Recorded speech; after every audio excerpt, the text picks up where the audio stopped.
Hello, everyone, and welcome to our webinar, Celebrate Hispanic and Latinx Heritage Month with Random House Children's Books.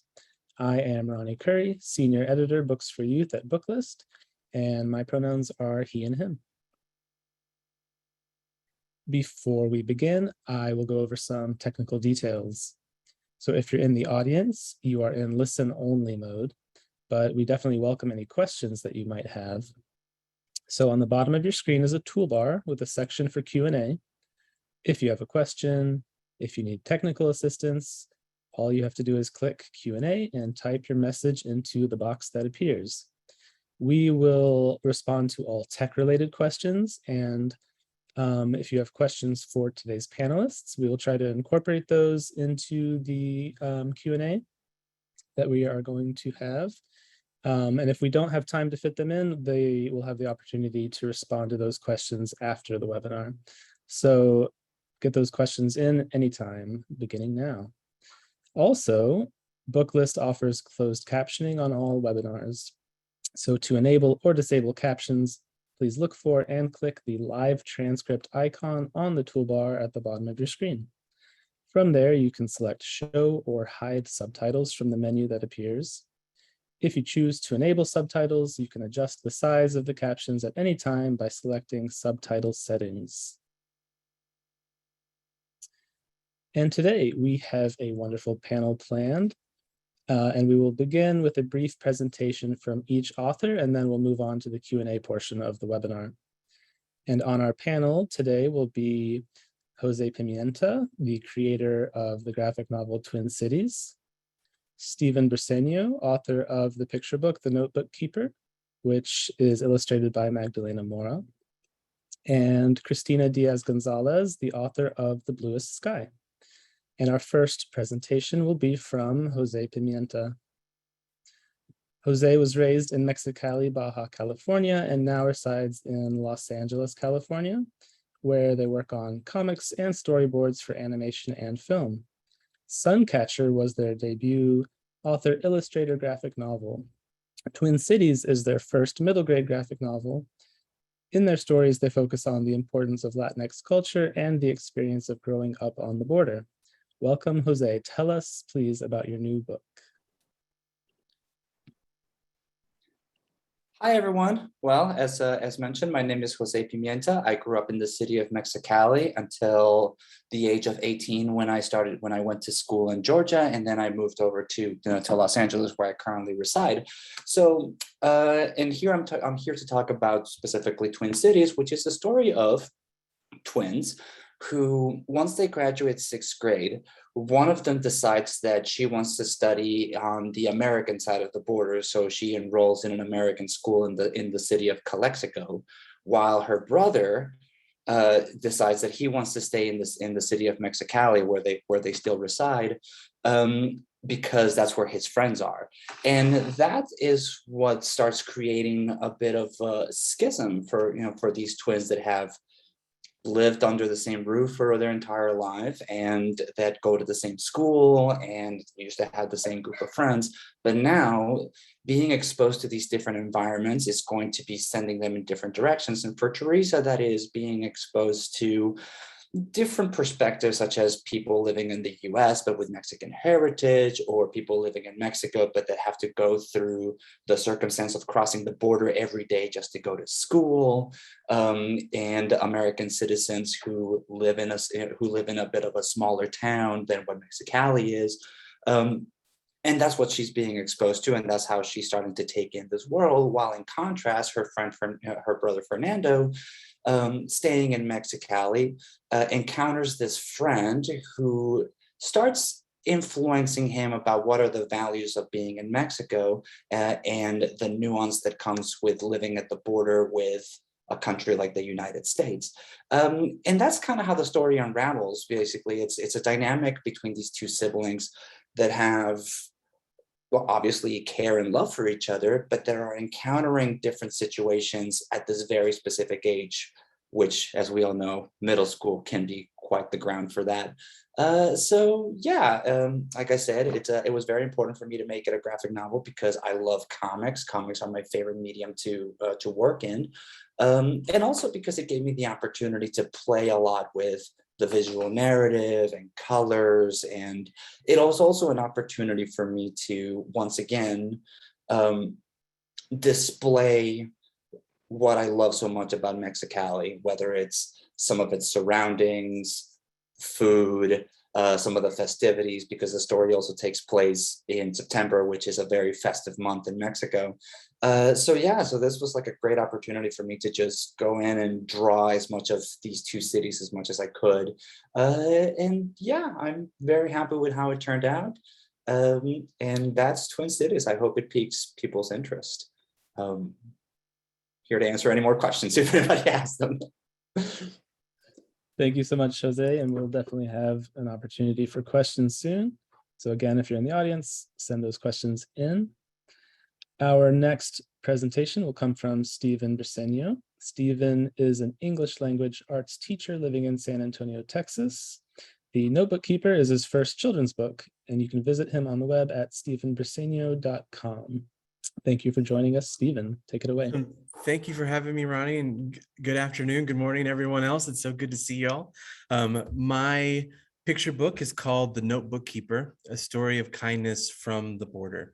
It's a unique mixture of nonfiction and fiction, where the characters are fictionalized, but the situation surrounding them that they interact with was real.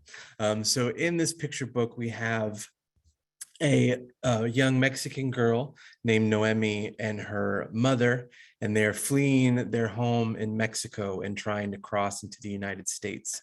And when they try to cross, they are not allowed to go through.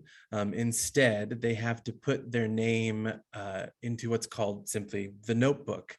And it's this unofficial ledger where pretty much like you're getting a number at a deli counter, where you would put your name down in this notebook, you'd be given a number, and every morning, US border agents would say how many people that they can see. And so then the notebook keeper would go through that ledger and call the next 50 or so people to go plead their case to seek asylum into America. And what's unique about the notebook keeper is that their name is in the notebook itself. They themselves are refugees seeking asylum. And once their number is called, they will pass on the notebook to someone else waiting amongst them. So the notebook system really happened at the San Ysidro border checkpoint during the last administration for 3 years. And no one knows how it started or why, but it just kind of began organically as a way to help keep track of all the people seeking to cross. So the story is Noemi and her mother, they meet the notebook keeper, they interact with the system, and Noemi is observing things at the border and seeing how things are, both the good and the bad, and how she herself can be a force of kindness in a place that seems to lack kindness. So that is the notebook keeper. Thank you so much, Stephen. We will now hear from our final panelist, Christina Diaz Gonzalez. Christina is the award-winning author of several books, including The Red Umbrella, A Thunderous Whisper, Moving Target, Return Fire, and Storm Speaker. Her books have received numerous honors, including the American Library Association's Best Fiction for Young Adults, the Florida Book Award, the Nebraska Book Award, and the International Latino Book Award. Christina currently lives in Miami, Florida, with her husband, sons, and a dog that can open doors. So we will look out for that. Welcome, Christina. Please tell us about the Bluest Sky. Hi, everyone. Thank you so much for having me. And no, you won't see the dog right now. I had made sure she was outside of the room. So the Bluest Sky, which you can see the cover right there, is my newest book. It comes out September 6th. And very similar to what Stephen was saying, it's a fictionalized story based on actual historical events. It takes place during 1980, the summer of 1980. And yes, 1980 is historical fiction, although in my mind, it's still only like 20 years ago. No, it was 42 plus years ago. But it's the Cuba's Marielle boat lift. And if some of you remember back then, there was a huge boat lift. Fidel Castro opened up the port of Marielle and said, if you want to leave, go, as long as a boat comes and shows up to pick you up. The catch was when boats started showing up to claim their families that were in Cuba, other people were put on the boats. So you might have gone to pick up a family of 4 in a very small boat, crossing the 90 miles from Key West to Cuba. And all of a sudden, the soldiers would put people that they considered undesirable. Could be prisoners, people from mental institutions, or just simply people who the government wanted their house. My own great-grandmother and my great-uncle came with their families, came over through Marielle. And it's the story of a young boy named Hector, who is living in Cuba just before the boat lift starts happening. And he's quite happy. He has friends. He's a math whiz.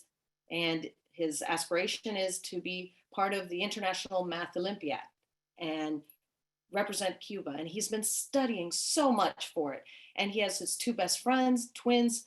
I think there's a running theme here with twins, with Jose's book, but the twins live across the street. And he doesn't see the need to leave, but his mother feels very differently. She is making a decision that he's not sure is the right one.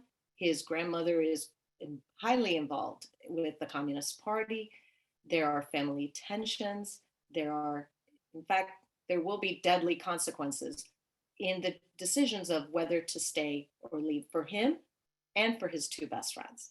So that's The Bluest Sky. Again, it's a story of a young boy trying to grow up in a time where there are a lot of upheavals, changes going on in society around him. And he's having to live what most Cubans live, which is a life of 2 different personas. You have your public one, where you have to fall in lockstep with the government line and be very supportive of the revolution. And then there's the private conversations, the ones that happen that you can't share with anyone. And sometimes you can't even share with your best friends for fear of reprisals. And that is life back then in Cuba, as well as still today. And in certain ways, even kids today here in the US have their public online persona and their private one. So I think it will make for interesting discussions, and I can't wait to chat hopefully today here during the panel about some of that.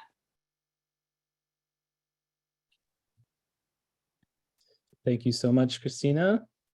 That is our final introduction. So I can invite all 3 of you back onto the screen and we can begin our conversation.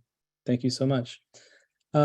So just by way of further introduction, I want to ask each of you kind of about your writing journey up to this point and kind of how you arrived at this particular project. I'm sort of fascinated with how creators choose what their next thing will be. And it's often something timely or something personal, but maybe starting with Christina, since you're already on a roll, how did you get to this point? So it's almost coming a little bit of full circle. I've obviously written many books. In fact, the bio you read is like my old bio. There's other new books and things coming up. But my very first book was a book called The Red Umbrella. And The Red Umbrella came out about 12 years ago. And it was loosely based on my parents' story of coming from Cuba to the US through something called Operation Pedro Pan that happened in 1960.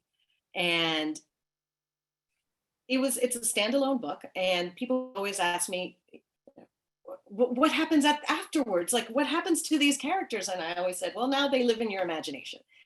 And they lived in my imagination for a long time. And The Bluest Sky is not a sequel. It's its own standalone book.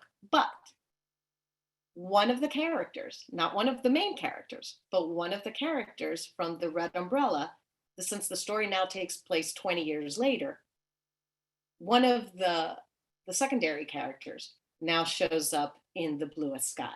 So I kind of say like it's in the Marvel universe. It's different stories, but they're all kind of happening in the same thing. And if you read The Red Umbrella, about halfway through, you might piece it together and you're like, oh, that's who this is. I can't believe it. But the main characters are completely separate. But it just felt like time. It was the story from The Red Umbrella.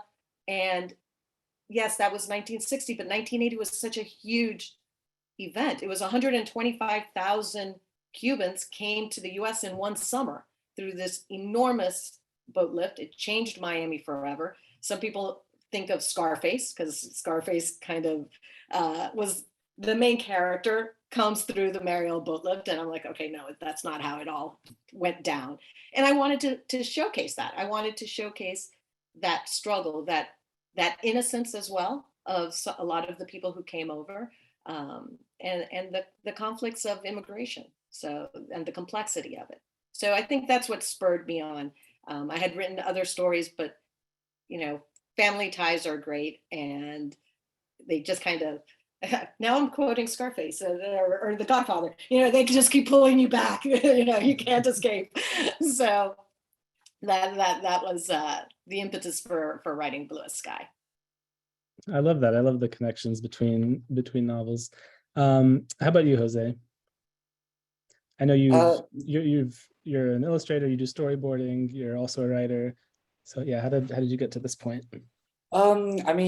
So I've been making comics for a while, and predominantly that used to be more of like working with other writers. But it wasn't until my previous book, Suncatcher, that I really was like, okay, and I want to do something for myself. I want to write something that I can draw. And not to get too much into the details, but like somewhere along there, I started discovering just how interested I was as a storyteller to tell stories about Mexicali specifically, or just things that deal with the border and things that deal with border culture. And, like everyone here, like the more you start digging in, the more you start seeing like, oh, there's an entire different perspective here. So for Twin Cities specifically, at some point, I think I just came to the realization that I wanted to tell these parallel stories of what happens when, with something that used to be very common, actually still is very common in the border, of people that live on one side but go to school, or that have a life on the other one and have this back and forth thing, which I also, while writing the book, I learned the term transborderism and how that is basically the lifestyle or the mode of operation for so many people that either live in the US but work in Mexico or vice versa. So anyways, that started ringing to me. It's just like, oh, I want to tell the story of what happens to these two characters that are going through something similar in this very pivotal moment of their lives, middle school, but that begin to have like these very different experiences, all because of where they are going to school. And from there I just started pulling threads of like, who are these kids? How am I going to do something? Like, how am I going to design the characters? Like, what are they like? What are they back and forth? What do they have in common? What do they not have in common?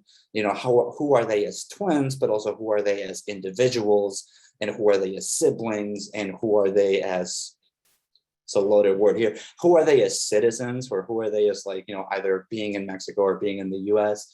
So I just kind of took it from there, and like one draft left to another, and things that I thought were pretty cool went out the window, and things that I wouldn't have thought about came in later in the drafts. Like with graphic novels, it's very fun to explore that, because it's this constant back and forth of like what works in prose or what works in the abstract word does not work visually. And same way, and same for the other side of like what works as a really cool visual. Sometimes it's very difficult to pitch or transmit that with just words. So anyway, so that's kind of how I was just like, oh, this is noisy. It's and also just, siblinghood is a big thing in my life. So, as we all know, those are interesting relationships that and significant. So. That's even more loaded than Citizen. Thank you. I'm going to ask you some more about the details of your process later, I hope. Stephen, this is your first children's book, I believe, but probably not the first thing you've written. No. So tell us a little bit about your path to your debut. Yeah, so like I mentioned earlier, I'm a middle school English teacher. And one day I had a student, I had given this assignment, and the student asked me kind of snarkily, well, what are you going to write, Mr. Briseño? And I had never thought about doing my assignments that I was giving my students. And that one question led me on the journey that I am now. I began writing poetry after that. And then I have a 9-year-old daughter, but at the time she was like 3, and we were reading picture books to her. And I just fell in love with picture books. And so I began writing and trying different ideas. Being Mexican American, I always wanted, and still do, I want more stories from the Latinx experience. And there's just not that many out there. Like, I'm thankful for those that are, but so I just began writing with the focus of like, I want to write Hispanic characters, Mexican American characters, and their experience. And so I had tried a few drafts, but one day I was driving home from a funeral and alone, and I pulled up my podcast app and opened This American Life, and I literally just had my phone and I just flicked it, like the list of episodes, and I pressed play. And the episode was about the border during the last administration, and the very first story was the notebook keeper. They were interviewing the current person, and the whole drive home back to San Antonio, I must have listened to it 3 or 4 times. Like, I couldn't believe that this was happening, and the story just I couldn't shake it. And I would, every now and then I would just tell my wife, I'm like, can you believe that this is happening? And eventually she's like, why don't you turn it into a picture book? And it was just like light bulbs went off, and it's like, yeah, I would want kids to understand, and the adults that are reading the story to children, for them to understand, like, this is what people are going through, and this is the experience. And so it was just happenstance, kind of like the universe was like, you need to listen to this. And so it helped me get my agent, and we sold it relatively quickly, and I am so thrilled that it's out in the world today. So yeah. Beautiful. Thank you. I love that you have a poetry background that really came through in your text. So you're each dealing in different ways with the tensions that exist in some way around the U.S. border. And this, you've each touched on this already a little bit, but I wanted to ask about just that specific component and the themes around that, or how you used that to explore other elements of the book. So maybe, Jose, we can start with you. Again, just about, yours is obviously very much a border story. Was there anything else that you wanted to add about kind of that dynamic? It's I got a soapbox right here that no, it's I think it's more than twofold for me, because again, I grew up in Mexicali, and just like in that constant dynamic of like, in the 80s and the 90s, like that idea of what the differences between Mexico and the US was definitely like this constant clash of cultures just on both sides. So to me, it was always just like a very unique experience of what happens, and the reason why I mentioned the time period, the 80s and the 90s, is because like back then, when there was no predominant internet, it was a lot more difficult to have access to pop culture or to get in tune with any particular cultural roots. So for a lot of people living in the border, if you had an antenna, you could access American networks and just have access to things that were just not common in Mexico.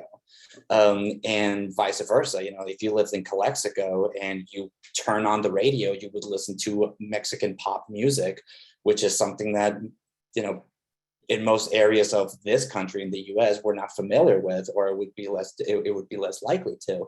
So to me, like the entire concept of the border is just like, it's just such a unique dynamic of an environment. Like it's such a unique place because there is this exchange and, you know, like everything that comes with it, whether it's Mexican heritage or Americanisms and so on. So I just wanted to explore that even more. And that's not even entering the political aspect, right? I mean, like I'm just talking about the social or the cultural, you know, element that comes with it. Political wise, it's even deeper. So yeah, it's.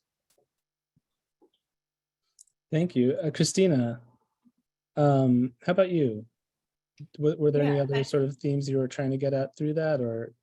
Yeah, I mean, there's obviously the theme of immigration and wanting a better life somewhere else and sacrificing the life you have for that dream. But I also wanted to, it's funny because as much as Mexico and the US have that border and there's still some cultural exchange, the division between Cuba and the US, it's only 90 miles. And it's just, you know, a little bit of water there, but it's two different worlds because Cuba's very.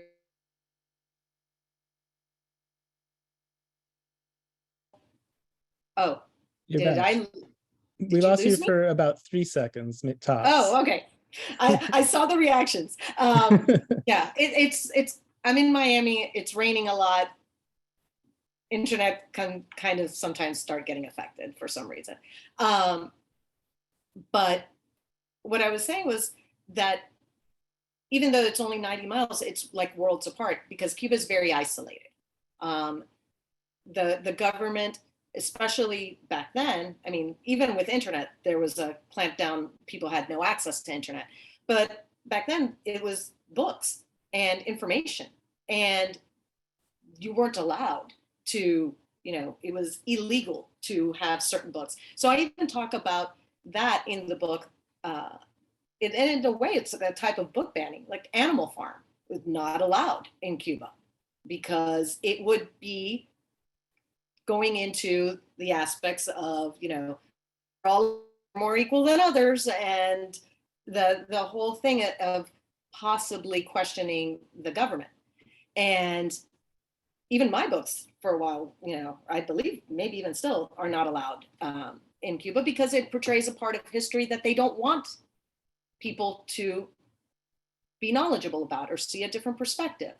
And so those were kind of the themes that I wanted to share, and how important it is to have those freedoms, and how those freedoms we sometimes take for granted here, and they can easily be, you know, slip away. And we have to keep that freedom to read, to learn, to you know, those were sub themes, let's say, in addition to the immigration, in addition to, again, a prevailing theme was family and friendship in my book, though. Right. Thank you. And Stephen, you were talking about this. I don't know if you have anything to add, or I can. I also want to tie in character into it, so I could let me reshape it for you. Yeah. Because you said this is like a kind of a unique sort of blend of nonfiction and fiction, but you created this character, Noemi, you put a face, you humanized kind of the situation. So can you talk about how you kind of created the character and what you wanted to do with that sort of angle? Yeah. Well, I mean, so I live in Texas, and Texas is just crazy, even more so now, to put it lightly. But the common rhetoric, or like the loudest rhetoric right now, like it's just that it's very much othering, that they don't want to put faces to it. Like it's just like they're illegal, like just all of that stuff and that yuckiness that comes with it. And so when I was researching and reflecting on the story, and like I knew that I wanted it specifically to be a picture book, I knew instantly that the focus should be showing the humanity of what's happening. And I thought, what better way than through a child's experience? Like, you could pick apart like adult stories, but there's something about with a child is going through this with their family. What is that like? And it kind of softens even hopefully the hardest of readers. And so that was just my focus. Like, I want this girl to be wide-eyed. I want her to be open-hearted, but not overly positive. Like, I want her to be realistic, but see the situation and make a choice that she can impact things even though she's just a kid. So that's where I was coming from, is that I want it to be accessible for readers and to show the humanity through a child's eyes. If you don't mind, I have a follow-up. Yeah. I just think it's fascinating kind of that you ended the book with her still there. And I'm just curious if there was another version where maybe she moved on, or if there was any debate about that. That's a great question. There was never a debate. I knew, because it's not a picture book. Like, the reality is not a picture book. And so I wanted that to be in the story itself, that things don't always tie up neatly and perfectly. And I wanted her to still be there. We don't see her cross, but we know that one day she is going to get to plead her case with her mom, but we don't see it yet. And so that was, even from draft one, that has never changed. So yeah. I love that. Thank you. That's a great choice. Christina, I want to give you a chance to talk more about Hector and your approach to character, kind of how you developed him as the core of the story. Yeah, so Hector is the main character, and I wanted him to be a typical kid, where your world is relatively small. You're focused on your immediate family and your best friends and what's coming next, school, your plans. You're not really concerned about, the 10 years down the line, you're 11 years old, that's irrelevant. You're more concerned about, when is summer vacation coming? And why am I so skinny? Why am I skin and bones and my other friends are starting to grow big and tall? That kind of thing. So I wanted, through the character of Hector, to really have a character that would start off seeing his world just as his immediate surrounding, and then because of the events in his life, decisions other people make, events that will affect him for the rest of his life, he grows. And as he grows, he starts seeing the world differently, and he starts seeing certain people differently. And I wanted him to go through that evolution because I wanted to take the reader through that evolution of just growing. And the quote unquote villain of the story, I was speaking with someone else about it, and I didn't make, they're not a clear-cut villain. In their mind, they are doing what's right. They're doing the right thing. But from an outside perspective, you see how wrong it is. And the ends don't justify the means. But I don't want to give away any spoilers. So hopefully that was my goal, to have the main character grow as a child set in that predicament would grow, and also have the other characters be nuanced. Yeah, this was my first time reading a story like this as a parent. I'm a relatively new parent, and I was the truth of it really nailed me.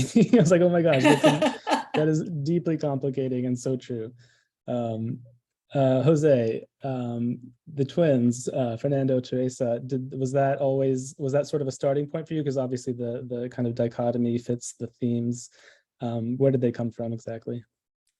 I mean, it was always like it's the idea of them being twins was always the starting point for sure. Just because again, like it's, for lack of a better term, like it is a bit of a take on a trope of just like of twin lives. But also like as someone with siblings, I knew that I needed to talk to more people that are twins and just like to gather some like what are their experiences growing up with someone that close and or. Yeah, I mean, it wasn't always specifically a boy and a girl. That just kind of came, through the drafts. Like it's that kind of swapped around, but also that gave me like enough opportunity to explore who these characters could be and who they were. Because in case anyone, I mean, obviously this happens here in the U.S., but like gender roles are pretty significant in Mexico, and I'll say it, unfortunately, even to this day. So that kind of also gave me like a bit of an interesting layer to like fool around with, and just being like, well, how does a boy, living in Mexico, who is treated with the privileges of being a boy, versus a girl who is dealing with, at this pivotal age. So yeah, so like that was kind of like, like a good development that happened as the drafts were happening and things that changed back and forth. Like even little details, like for instance, this is not a spoiler, but like in the book, one of them has a room, one of them still has a bedroom, while the other one is waiting for for the bedroom to be for the other bedroom to be constructed. So there's even more of like a liminal space for Teresa, where she doesn't even have her own room, so she's kind of living in like her sleeping area is in the living room. So like that, and that was also like a big part of like, yeah, that's another perspective on male privileges that you don't see that often. But yeah, like I kind of wanted to go on and touch on some of those things, even if it were in subtle ways, or in some cases very direct, of like, well, as a girl you shouldn't be doing this, or as a boy you can be doing this, and the things that come with that. I don't know if that answered the question. I think the fact that they're twins just sort of heightens the sibling intensity in a way that is unique. Oh yeah, that's the other thing. Just like sorry, just like to jump in. Like the other thing that I really wanted to take advantage of is that I always had the intention for this to be a printed book. And I really wanted to use that dichotomy of like, well, if it's a book, that means that it's open. So there's that opportunity to play with the form of like what happens on either side. So like that way you can kind of play with like what's happening with, with each character at the same time. Because I've said this before, and I think and I stand by this, of like, I wanted the book to be fair to both characters. Which is also why I stayed away from narrations or an omnipotent narrator, or even internal monologues. Like I wanted to stay away from that, because I just wanted the reader to experience each character on their own, but having both characters be, living something that it's, that is just as valuable to, to each counterpart. So. Yeah. Let me stay with you a little bit longer as I shift to the next question, if you don't mind. No. I want to ask each of you about kind of your audience and your subject matter, because there's some heavy topics that come up, and I don't know if this is a spoiler, so I want to ask a bit about Fernando's, the trouble he sort of gets lured into. I'm curious sort of about the choice and how you kind of made it more of a middle grade, kind of a safer space to explore that idea. Yeah, I'll see if I can try to walk this line without giving spoilers. So I can confidently say that Fernando does make choices that I don't support, but also I wanted to figure out what was a good way to validate them, or at least make them as into like understandable as to why he's making those choices. Again, like this is this is not a spoiler, this is part of the, like, he stays in Mexico because that's where his friends are, only to find out that a lot of his friends have gone to the American school. So he's lonely. And he's going through this turmoil that his twin sister has found a new fascination with what is not Mexico. So he encounters this friend who's older, kind of cooler, listens to cool music, and starts following under that influence. So I wanted to tackle it from that perspective of like, whether or not his choices are good ones, they're not, but at least make them understandable of like why he was making those choices. And you know, like, this is something that kudos to Whitney Leopard and Elizabeth Bennett that helped me out to navigate that that entire scenario, because you know, it wasn't like on a first draft kind of thing. It took drafts. It took a lot of rewriting to figure out like how to walk that balance to make it appropriate for the audience that we were intending to hit, and like how to depict that, how to show that, but still make it a relevant part of the story and still make it a significant part of Fernando's arc. So apologies to the audience for being so mysterious. It really, yeah, it's something I hadn't seen before, I don't think, and it was really well done. And Christina, we're in a similar waters. I don't want to spoil anything, but there's some real heavy-hitting moments that you included. And I guess, how did you? It's so hard to talk about without revealing. How did you handle it? I guess though, like, was that always a part of the plan? Because it really is a significant choice. Well, it wasn't a planned. I know what you're talking about, and I don't want to spoil it either. So the big, let's say one of the gut-wrenching moments was not necessarily planned. I am not a writer that outlines the entire book or plans the whole book. I usually start with my ending. I have a general concept of my story. I know what the story is going to be about. I often say it's almost like a movie trailer or a book trailer. It's in my head, like key moments, but they're very obscure. And I know how it will end. And then I figure out my beginning, and everything I write, I use the ending as my North Star. Even if I go off on tangents, I kind of weave it back in. And so when I was writing this dramatic moment, that I wasn't sure that it was going to happen. I was writing it, and it just came over me that this would be a moment that would shape the rest of his life.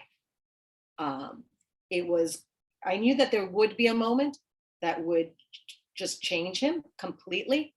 It would be, you know, oftentimes in our lives, there are moments that we see as before and after. Like that moment, I was one way before, I was a different way after. As a country, you know, we often describe 9/11, you know, before 9/11, after 9/11. Nowadays, before the pandemic, after the pandemic. So these are moments that are before and after, the before times. And so I knew that there would be something so significant that it would just change him in a moment. And so when I got to that moment and I wrote it, I even was like, ooh, that was powerfully strong, even for me. It just felt right. It felt right. And I know I'm being very cryptic and but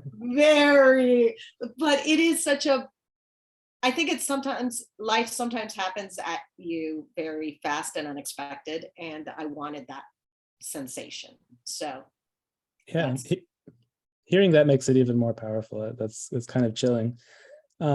This is kind of like those board games where you can't say the few words, but you have to get them. Anyway, sorry. Again, hopefully this is a selling point for folks listening. You should definitely check these out.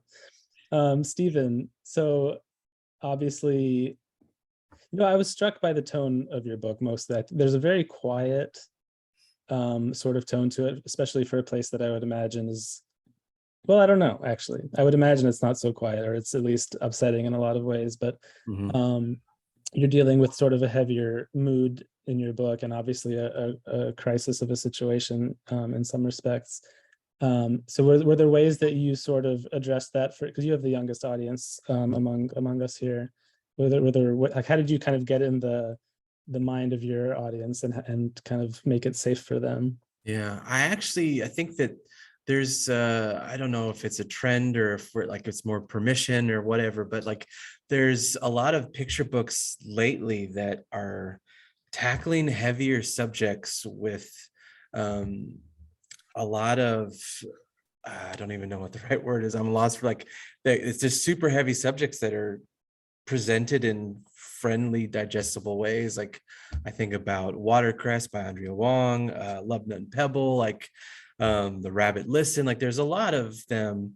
And so before I started writing, I knew that I didn't want this to be like a loud picture book. I didn't want, quiet was actually one of my guiding words. Like I wanted it to be focused. Like I didn't want it to include too much, like a lot through this girl, through Noemi's perspective. And so I just studied a lot of those books and read and read and read. And I would read it to my daughter, like the drafts, and she was probably about 4 at the time.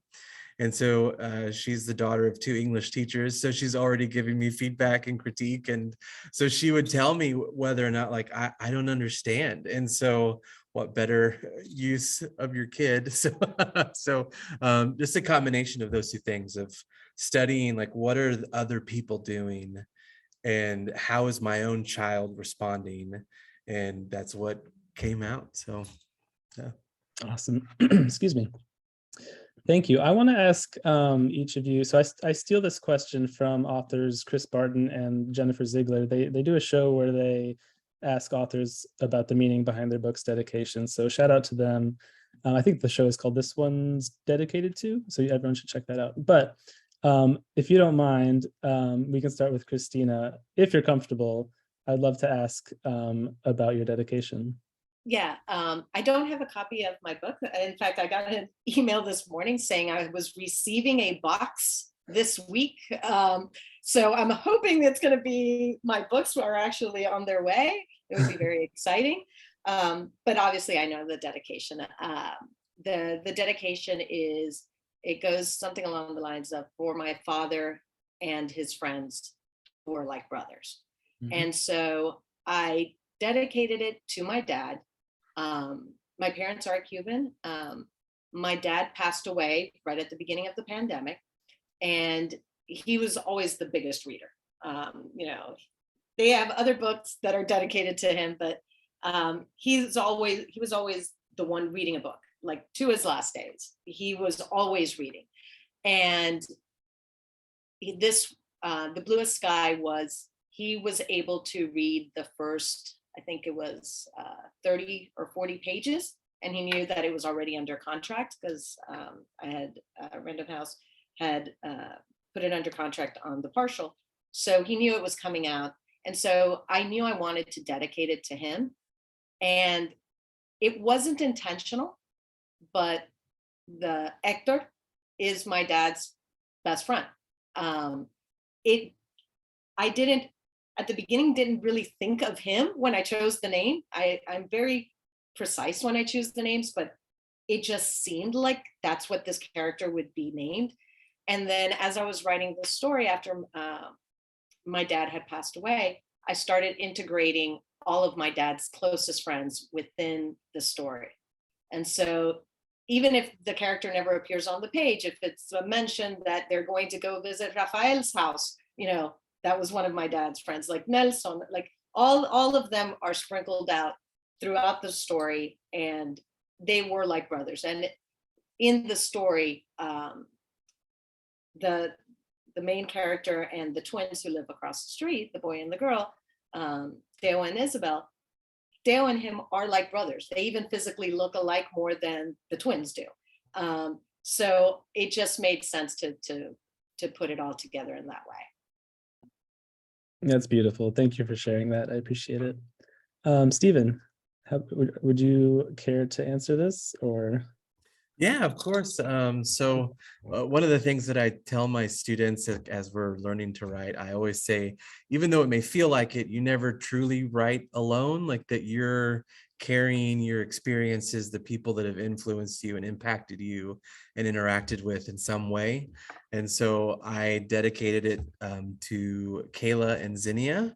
And it says beneath that, forever my first readers. So Kayla is my wife. She's also a middle school English teacher.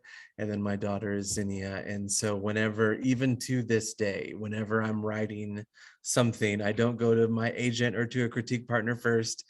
I always show them. And so this first book, it is so fitting, like without my wife telling me like, hey, maybe you should write this in a picture book. And without my daughter just being a constant source of inspiration, the book would not exist. So it's for them. That's perfect. Jose? It's kind of obvious, right? I dedicate the book. Yeah, I dedicate the book to my siblings. For all the reasons. I mean, like it's a lot of the experiences in the book are sort of based on similar experiences and sibling dynamics. Because my siblings and I kind of went through similar things in terms of going to a Mexican school and going to an American school and whatnot. So I pulled a lot of like references from them.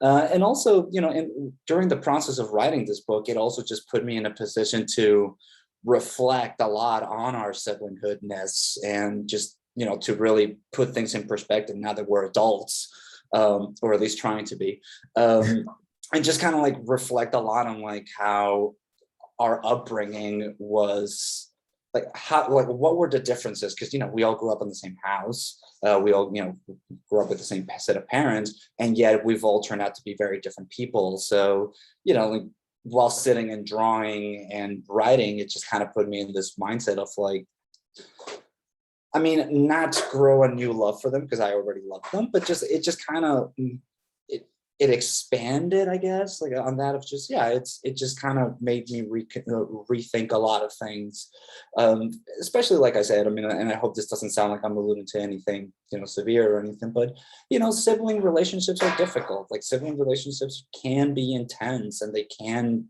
feel very heavy. So at the end of the day, I love my siblings. But we went through a lot, and I wanted to make this book as a literary gift to them of like, without them, I wouldn't have been able to write a lot of the stuff that I put in there. So. Awesome. Thank you. Thank you all for being a little vulnerable there. We don't have much time left. I think I can fit in one more, and I'm sorry because there's so many more questions I would like to ask. But I like to end with joy.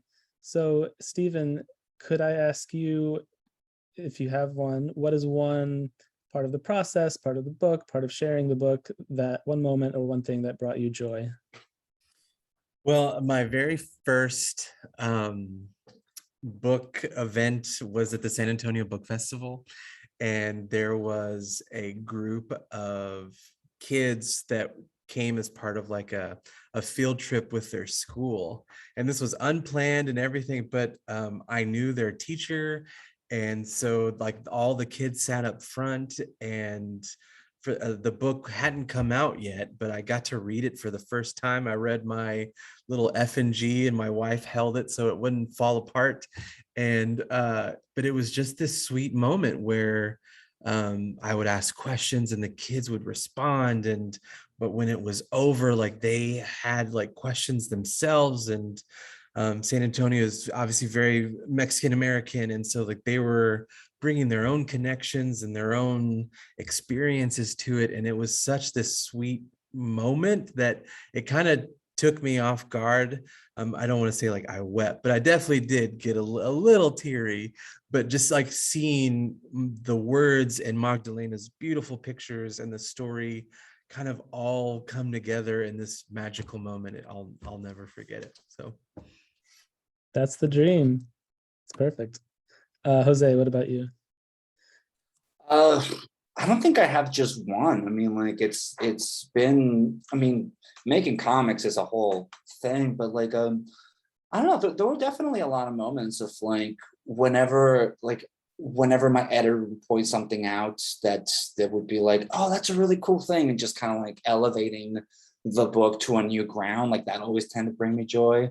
I'm a dweeb that way, so I guess the process was also like, part of like just made me very happy while drawing the whole thing, and being able to have this opportunity to depict Mexicali and Calexico the way that I did.